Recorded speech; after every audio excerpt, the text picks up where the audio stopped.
ಆತ್ಮೀಯ H16 news ವೀಕ್ಷಕರೇ, ನಾನು ನಿಮ್ಮವ MI ಅಥವಾ ಮಲ್ಲಪ್ಪ ಜೋತಾವಾರು. ಆತ್ಮೀಯರೇ, ನಮ್ಮ ನರೇಂದ್ರ ಮೋದಿಯವರು ಪ್ರಧಾನಿಯವರು ಒಂದೆರಡು ಮಾತು ಮಾತಾಡಿದಾರೆ ಬಿಹಾರ ಚುನಾವಣೆಯಲ್ಲಿ. ಒಂದು ಇತ್ತೀಚೆಗೆ 130ನೇ ತಿದ್ದುಪಡಿ ಮಾಡುವಂಥ ಒಂದು ಮಸೂದೆ ಮಂಡಿಸಿದರು. ಯಾಕೆ ಮಂಡಿಸಿದರು ಅನ್ನುವಂಥ ಒಂದು ಕಾರಣವನ್ನು ಹುಡುಕ್ತಾ ನಾವು ಯಾಕೆ ಮಂಡಿಸ್ತಾ ಇದ್ದೀವಿ, ಅದನ್ನು ಯಾಕೆ ಬೇಕು ಅನ್ನೋಂಥ ಮಾತನ್ನು ಹೇಳ್ತಾ ಇದ್ದಾರೆ. ಅದನ್ನು ಕೇಳಿರಿ, ನೀವು ಅದನ್ನು ಕೇಳಿರಿ, ನಾವು ಓದ್ತೀನಿ ನೋಡ್ರಿ. ಅಧಿಕಾರದಲ್ಲಿರುವ ಜನರು ಜೈಲಿನಿಂದಲೇ ಸರ್ಕಾರ ನಡೆಸುತ್ತಿದ್ದರು. ಯಾರವರು? ಕೇಜ್ರಿವಾಲ್. ಗೊತ್ತದ ನಿಮಗೆ? ಹೌದು, ಜೈಲಿನಿಂದ ನಡೆಸಿದರು. ಅವರಿಗೆ ಜೈಲಿನಿಂದ ನಡೆಸುವಂಥ ಅವಕಾಶ ಇತ್ತು. ಅದನ್ನು ಈಗ ನಾವು ಕಟ್ ಮಾಡೋಣ ಅಂತ ಮಾತು. ಅಧಿಕಾರದಲ್ಲಿರುವ ಜನರು ಜೈಲಿನಿಂದಲೇ ಸರ್ಕಾರ ನಡೆಸುತ್ತಿದ್ದರು. ಕಂಬಿಗಳ ಹಿಂದಿನಿಂದಲೇ ಕಡತಗಳಿಗೆ ಸಹಿ ಹಾಕುತ್ತಿದ್ದರು. ಆ ಮೂಲಕ ಸಂವಿಧಾನಕ್ಕೆ ಔಚಿತ್ಯವನ್ನು ಹಾಳು ಮಾಡುತ್ತಿದ್ದರು. ಇದಕ್ಕೆ ಕಡಿವಾಣ ಹಾಕಲು ಸಂವಿಧಾನ 130 ತಿದ್ದುಪಡಿ ಮಸೂದೆಗೆ ಮದ್ದಾಗಿದೆ. ಹೌದಲ್ರಿ? ಇವ್ರು ಹೇಳೋದ್ರಲ್ಲಿ ಅರ್ಥದ ಜೈಲಿನ ಇದು ಆಡಳಿತ ಮಾಡೋದು ಹೆಸರು ಕೆಡೋದಿಲ್ಲ. ಬೆಸ್ಟ್ ವಿಚಾರ. ಇದಕ್ಕೆ ಕಡಿವಾಣ ಹಾಕಲೇಬೇಕು. ಅವ್ರು ಹೇಳೋದ್ರಲ್ಲಿ ಅರ್ಥದ. ನಾವು ಕೇಳೋದು ಇಷ್ಟ. ಭಾಳ ಒಳ್ಳೆಯ ವಿಚಾರ ಮಾಡಿದ್ರಿ ಮೋದಿಜಿಯವರ. ನಾವು ಕೇಳೋದು ಇಷ್ಟ. ಇಲ್ಲಿವರೆಗೆ ನಿಮಗೆ ಕೇಜ್ರಿವಾಲರ ಭ್ರಷ್ಟ ಇದಾನ ಅಂತ ಪ್ರೂವ್ ಮಾಡಲಿಕ್ಕಾಗಿದ್ದಾನೆ ಇಡಿಯಿಂದ. ಯಾಕೆ ಇನ್ನೂ ಶಿಕ್ಷೆ ಆಗ್ತಾಯಿಲ್ಲ ಅವ್ರಿಗೆ? ಎಷ್ಟು ದಿನಗಳಾಯಿತು? 6 ತಿಂಗಳ ಮೇಲ್ಪಟ್ಟು ಅವ್ರು ಜೈಲಲ್ಲಿದ್ದರು.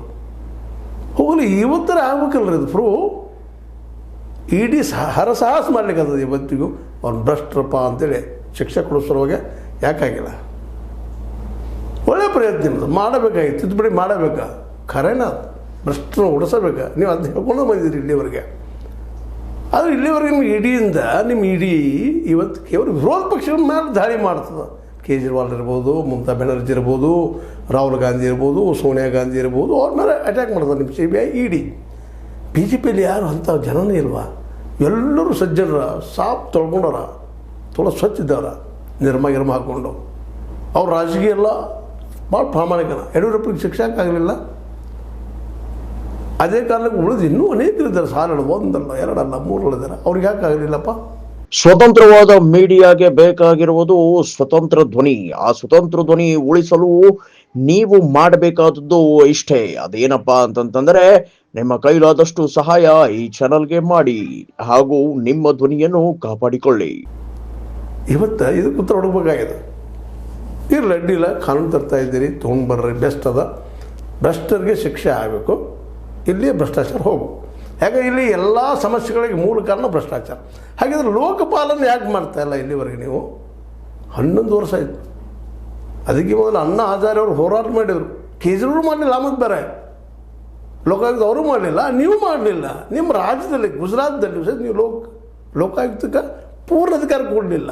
ಇಲ್ಲಿ ಸಿದ್ದರಾಮಯ್ಯವರು ಪೂರ್ಣ ಅಧಿಕಾರ ಇಲ್ಲಿ ಲೋಕಾಯುಕ್ತಕ್ಕೆ ಕೊಟ್ಟಿಲ್ಲ. ಮತ್ತೆಲ್ಲ ತಂದು ಸೇರಿಸೋದು ಸರ್ಕಾರದ ಮುಂದೆ ತಂದಿಳಿಸುವಂಥ, ಅವ್ರು ಶಿಕ್ಷೆ ಕೊಡುವಂಥದ್ದು ಇಲ್ಲೇ ಇಲ್ಲ. ತಪ್ಪಿತಸ್ಥರು ಇದಾರಪ್ಪ ಅಂದರೆ ಶಿಕ್ಷೆ ಕೊಡಿಸುವಂಥ ಒಂದು ಪ್ರಾಮಾಣಿಕ ಪ್ರಯತ್ನ ಇಲ್ಲೇ ಇಲ್ಲ. ಇಡಿ ಸಹಿತ ಇದು ಬಳಕೆ ಆಗ್ತಿದ್ದು ಎದಕ್ಕಪ್ಪ? ಅದು ಕೇವಲ ತಮ್ಮ ರಾಜಕೀಯ ಎದುರಾಳಿಗಳನ್ನ ಹಂಚು ಸಲುವಾಗಿ. ಎಷ್ಟು ಜನರ ಶಿಕ್ಷೆ ಆಗ್ಯದ ಅಂದಾಗ ಇದಕ್ಕೆ ಬೇಕಾಗಿದ್ದು ಮುಖ್ಯ ಮೂಲ ಲೋಕಪಾಲ್ ಮತ್ತು ಲೋಕಾಯುಕ್ತ. ಅವ್ರಿಗೆ ಪೂರ್ಣ ಅಧಿಕಾರ ಅಂದರೆ ಯಾರು ಹಸ್ತಕ್ಷೇಪ ಆಗೋದಕ್ಕೆ ಕೊಡೋದಕ್ಕೇನು ನಿಮ್ಮ ಮೋದಿಜಿಯವರಿಗೆ ಆಗ್ತಾಯಿಲ್ಲ?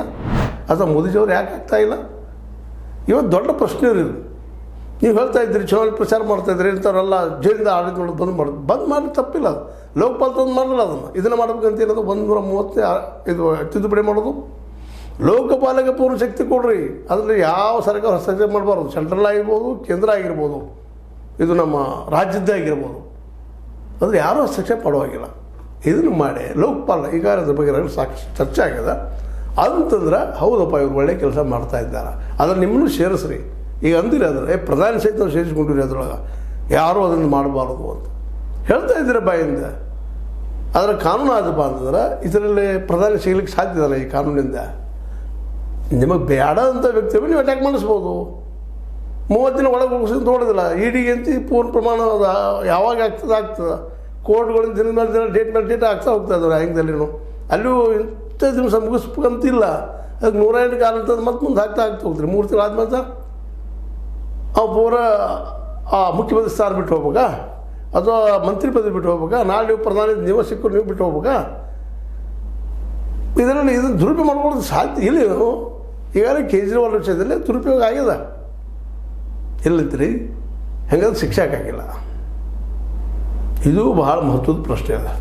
ಅದಕ್ಕಾಗಿ ಇವತ್ತೇನು ನೀವು ಪ್ರಚಾರ ಮಾಡ್ತಾ ಇದ್ದೀರಿ, ಮತ್ತು ಎಲೆಕ್ಷನ್ದಲ್ಲಿ ನಾವು ಪ್ರಶ್ನೆ ಹಿಡಿತೀವಿ ಮಾಡ್ತೀವಿ, ಇದು ಪ್ರತಿ ಸಲ ಕೇಳ್ತಲ್ಲ ಬಂದಿದ್ದೀವಿ ನಾವು ಕಳೆದ 11 ವರ್ಷಗಳು. ನಿಮಗೆ ಅಂಟಿಲ್ಲ ಭ್ರಷ್ಟಾಚಾರದ್ದು, ಆದರೆ ನಿಮ್ಮ ಜೊತೆಗಿರೋರೆಲ್ಲ ಭ್ರಷ್ಟರು ಇದ್ದಾರಲ್ರಿ, ಆರೋಪಗಳು ಸಾಕಷ್ಟು ಇದ್ದಾವಲ್ಲ ನಿಮ್ಮ ನಾಯಕರ ಮೇಲೆ. ಎಷ್ಟು ಜನ ಬೇಕು ನಿಮಗೆ ಭ್ರಷ್ಟ ಪಕ್ಷಗಳ ಜೊತೆಗೆ ಹೆಸರು ಮಾಡಿ? ಎನ್ ಡಿ ಎದಲ್ಲಿ ಇದ್ದಂಥವ್ರು ಎಷ್ಟು ಇಲ್ಲ, ಇದು ನಿಮ್ಮ ಚಂದ್ರಬಾಬು ನಾಯ್ಡು ಅವ್ರ ಮೇಲೆ ಎಷ್ಟಿಲ್ಲ, ಅದೇ ಕಾಲಕ್ಕೆ ನಮ್ಮ ಅಜಿತ್ ಪವಾರ್ ಮೇಲೆ ಎಷ್ಟಿಲ್ಲ. ನೀವು ಇದ್ದಿದ್ರಿ ಬರೀ 72 ತಾಸು ಕೊಟ್ಟರೆ ಒಳಗೆ ಹೋಗಿದ್ದಾನೆ ಅವರು ಅಂತೇಳಿ. ಈಗ ನಿಮ್ಮಲ್ಲಿ ಬಂದರು ಎಲ್ಲ ಮಾಪ್. ಯಡಿಯೂರಪ್ಪನವ್ರದ್ದು ಮುಚ್ಚಿ ಹೋಗಿಬಿಟ್ಟದ, ಆಮೇಲೆ ಪೋಕ್ಸು ಆಯಿತು, ಅದನ್ನೇ ಉಳಿದ್ಬಿಟ್ಟದ.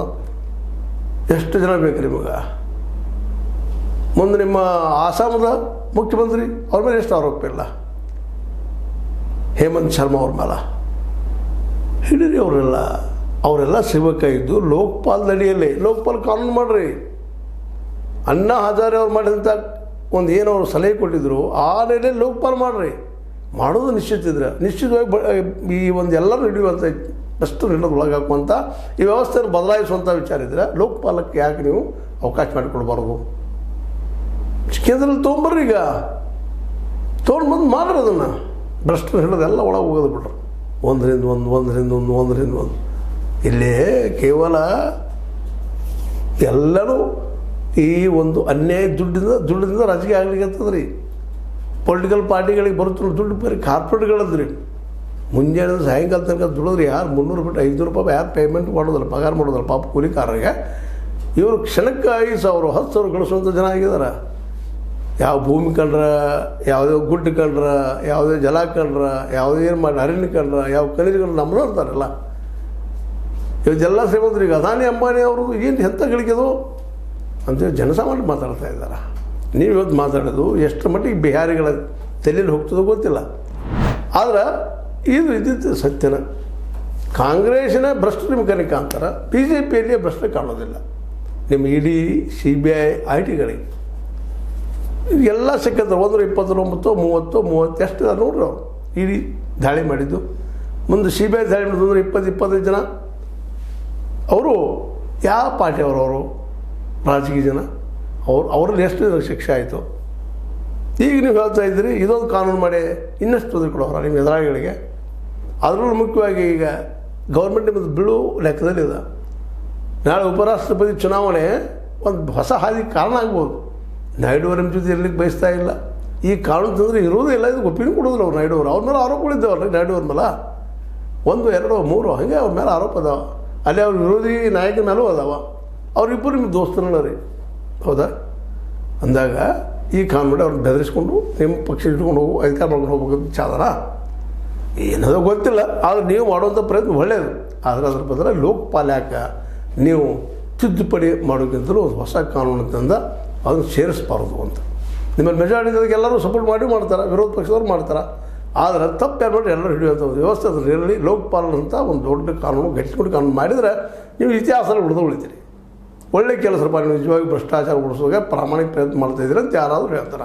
ಅದು ಈಗ ಹೇಳೋದು ನೋಡಿದರೆ ನಿಮ್ಮ ವೈರಿಗಳನ್ನು ಹನನ ಮಾಡಿಸುವಾಗ ಇದು ಮಾಡ್ತಾಯಿದ್ದೀರಿ ಅಂತ ವಿರೋಧಿಗಳು ಆರೋಪ ಮಾಡ್ತಾಯಿದ್ದಾರೆ. ರಾಹುಲ್ ಗಾಂಧಿ ಆಗಿರ್ಬೋದು, ಮಮತಾ ಬ್ಯಾನರ್ಜಿ ಆಗಿರ್ಬೋದು, ಸ್ವತಃ ನಾಯ್ಡು ಈಗಾಗಲೇ ಹಾಟ್ಲೈನ್ ಮೇಲೆ ಮಾತಾಡ್ತಾ ಇದ್ದಾರೆ ಅವ್ರ ಜೊತೆ. ಕೂಡಿದು ಉಸ್ತಿ ಮಾಡೋರಿಲ್ಲ ಪ್ರಮುಖ ಗೌರ್ಮೆಂಟ್ ಅಂತ. ಅಲ್ಲಿ ಉಳ್ಕೊಳ್ಳೋ ಸಲುವಾಗಿ ಇಲ್ಲ ಇದು ಭ್ರಷ್ಟಾಚಾರ ದಾಳಿದ ಉಳ್ಕೊಳ್ಳೋ ಸಲುವಾಗಿ ಅವ್ರೇನು ಪ್ರಾಮಾಣಿಕರಿಲ್ಲ. ನಾಯ್ಡು ಆಯಿತು, ನಿತೀಶ್ ಕುಮಾರ್ ಅವರಾಯ್ತು. ಇವತ್ತೇನೋ ಒಂದು ಸ್ವಲ್ಪ ಸ್ವಚ್ಛ ಅನ್ನಿಸ್ತಾರೆ ರಾಹುಲ್ ಗಾಂಧಿ ಅವರು. ಮತ್ತು ಇಂಥವ್ರೆಲ್ಲ ಸವಾಸ ಮಾಡ್ತಾರೆ. ಅವರ 10 ಜೋಡಿ 11 ಹರ ಅಂಥೇಳಿ ಜನಸಾಮಾನ್ಯರು ಇವತ್ತು ಮಾತಾಡ್ತಾ ಇದ್ದಾರೆ. ಅದೇನೂ ಇರಲಿ, ನರೇಂದ್ರ ಮೋದಿಯವರ ಆಶಯ ಒಳ್ಳೆಯದು. 130 ತಿದ್ದುಪಡಿ ತಂದ ಎಲ್ಲರಿಗೂ ಎನ್ಕ್ವೈರಿ ಆಗುವಂಥದ್ದು ವಿಚಾರಣದ ಯೋಗ್ಯದ. ಆದರೆ ಅದೇ ಕಾಲಕ್ಕೆ ಲೋಕಪಾಲ್ ಯಾಕೆ ಬೇಡ ಅನ್ನೋದು ಸಣ್ಣ ಪ್ರಶ್ನೆ. ಅದನ್ನು ಕಾನೂನು ಯಾಕೆ ಮಾಡಬಾರ್ದು, ಮಜಬೂತ್ ಯಾಕೆ ಮಾಡಬಾರ್ದು, ಅದರಲ್ಲಿ ಯಾವ ರಾಜಕಾರಣಿಗಳ ಯಾವ ಅಧಿಕಾರಿಗಳ ಹಸ್ತಕ್ಷೇಪ ಇಲ್ಲದಂಗೆ ಸ್ವತಂತ್ರ ಯಾಕೆ ಕೊಡಬಾರ್ದು ಅಂತ ಹೇಳ್ತಾ, ಇದು ನಿಮ್ಗೆ ಲೈಕ್ ಆಗಿರ್ಬೋದು. ಲೈಕ್ ಮಾಡಿ, ಶೇರ್ ಮಾಡಿ, ಕಮೆಂಟ್ ಮಾಡಿ, ಜೊತೆ ಸಬ್ಸ್ಕ್ರೈಬ್ ಮಾಡಿರಿ. ಯಾತ್ 16 ನ್ಯೂಸ್ ಅರ್ಥತೆ ಸೀತಾರಾಮನ್ ಸತ್ಯದ ಕೈಗೊಂಡು ವಂದನೆಗಳು.